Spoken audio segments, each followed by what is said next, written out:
সায়রা আপুর একটা ডায়লগ আছে যে তার চোখ কয়টা, তুমি জানো আমার চোখ কয়টা? আমি বলছি যে সবার তো নর্মালি দুইটা হয়, সে বলে আমার চোখ তিনটা।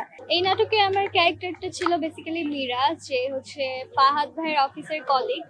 অ্যান্ড ক্যারেক্টারটার জন্য যখন আমি কল পাই শুরুতে, ফার্স্ট অফ অল আমি থ্যাঙ্কস দিব রোকন মামাকে অ্যান্ড মোস্তফা কামাল রাজ ভাইকে আমাকে এত সুন্দর একটা ক্যারেক্টারের সুযোগ করে দেওয়ার জন্য।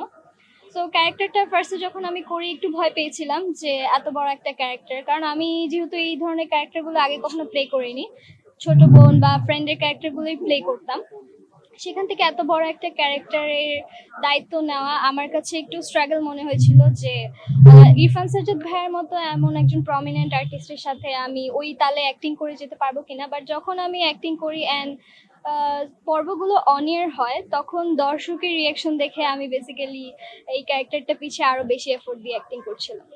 নিজের সেরা অভিনয় করতে পেরেছি কিনা সেটা দর্শক অ্যাকচুয়ালি বলবে। আমি সেরা দেওয়ার চেষ্টা করেছি, বাট সেরা হয়েছে কিনা সেটা দর্শকদের উপর নির্ভর করছে। আজকে আমাদের যেহেতু শেষ হয়ে যাচ্ছে গল্পটা, একটু ইমোশনাল লাগছে যে এতদিন একটা ফ্যামিলি বন্ডিং এ ছিলাম সবার সাথে, আজকের পর হয়তো আবার এরকম ভাবে একত্রিত হওয়া হবে না, এই জন্য একটু ইমোশনাল।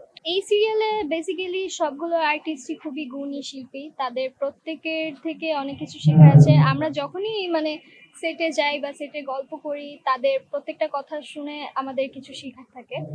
সো এই তো, এই সিরিয়ালের মাধ্যমে বেসিক্যালি আমাকে সবচেয়ে বেশি অ্যাক্টিং এ সাপোর্ট করেছে ফাহাদ ভাইয়া। সে আমার ক্যারেক্টারটাকে হচ্ছে ইনভলভ হয়েছে, আমার ক্যারেক্টারটাকে ডেভেলপ করতে আমাকে হেল্প করেছে। এই তো। আমরা যখন এই নাটকের শুটিং সেটে ঢুকি, আমরা প্রত্যেকেই আমাদের নাটকের যে ক্যারেক্টারটা ওইটাই হয়ে যাই, অ্যান্ড সারাটা দিন আমরা সবাই সবার সাথে ওইভাবেই রিয়াক্ট করতে থাকি। অভিনেত্রী হিসেবে দেখতে চাই, আমার নায়িকা হওয়ার ইচ্ছে কখনোই ছিল না। সবসময় আমি বলে আসি আমি একজন অভিনেত্রী হতে চাই। আমার কোনো ক্যারেক্টার লাইন ওরকম জনপ্রিয় নয়। সায়রা আপুর একটা ডায়লগ আছে যে তার চোখ কয়টা, তুমি জানো আমার চোখ কয়টা? আমি বলছি যে সবার তো নর্মালি দুইটা হয়, সে বলে আমার চোখ তিনটা। এটা খুবই জনপ্রিয় একটা ডায়লগ, এন্ড সব জায়গায় কমেন্ট বক্সে আমি এই ডায়লগটা পাই। না, আমি এই সিরিয়ালে খুবই ছোট, অতিথি সবচেয়ে ছোট, তারপরে আমি। তো ওই রকম কারোর ওপর ফল হয়নি।